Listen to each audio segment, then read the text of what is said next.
Do not lust in your heart after her beauty, or let her captivate you with her eyes. But I tell you that anyone who looks at a woman lustfully has already committed adultery with her in his heart. For everything in the world, the lust of the flesh, the lust of the eyes, and the pride of life, comes not from the Father, but from the world. Flee from sexual immorality.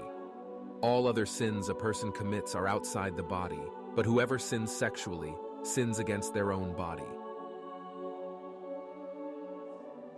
Put to death, therefore, whatever belongs to your earthly nature: sexual immorality, impurity, lust, evil desires, and greed, which is idolatry.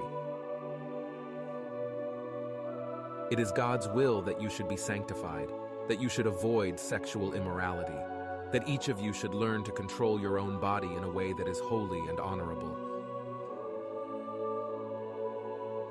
I strike a blow to my body and make it my slave, so that after I have preached to others, I myself will not be disqualified for the prize. For the lips of the adulterous woman drip honey, and her speech is smoother than oil. But in the end she is bitter as gall, sharp as a double-edged sword. Marriage should be honored by all, and the marriage bed kept pure, for God will judge the adulterer and all the sexually immoral. Let us behave decently, as in the daytime, not in carousing and drunkenness, not in sexual immorality and debauchery, not in dissension and jealousy.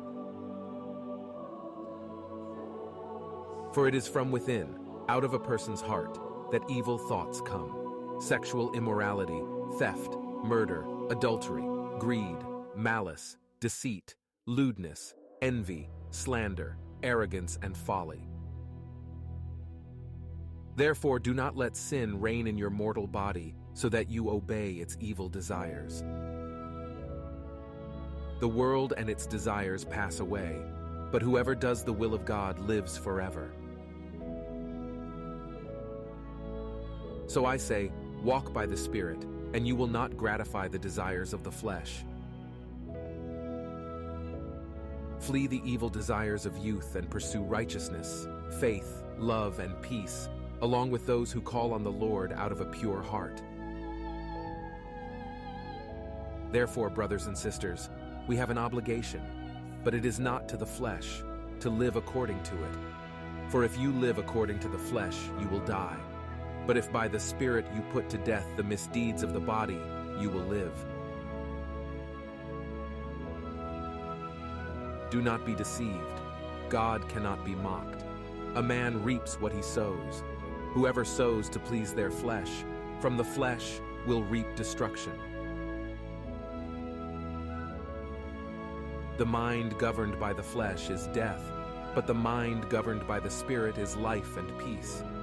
The mind governed by the flesh is hostile to God. It does not submit to God's law, nor can it do so. Clothe yourselves with the Lord Jesus Christ, and do not think about how to gratify the desires of the flesh. You, my brothers and sisters, were called to be free, but do not use your freedom to indulge the flesh. Rather, serve one another humbly in love. For the grace of God has appeared that offers salvation to all people. It teaches us to say no to ungodliness and worldly passions, and to live self-controlled, upright, and godly lives in this present age.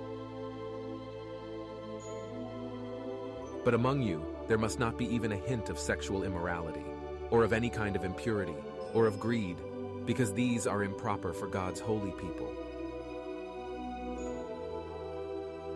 Those who live according to the flesh have their minds set on what the flesh desires, but those who live in accordance with the Spirit have their minds set on what the Spirit desires.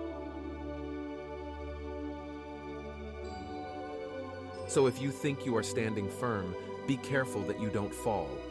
No temptation has overtaken you except what is common to mankind. And God is faithful. He will not let you be tempted beyond what you can bear. But when you are tempted, He will also provide a way out so that you can endure it. But each person is tempted when they are dragged away by their own evil desire and enticed.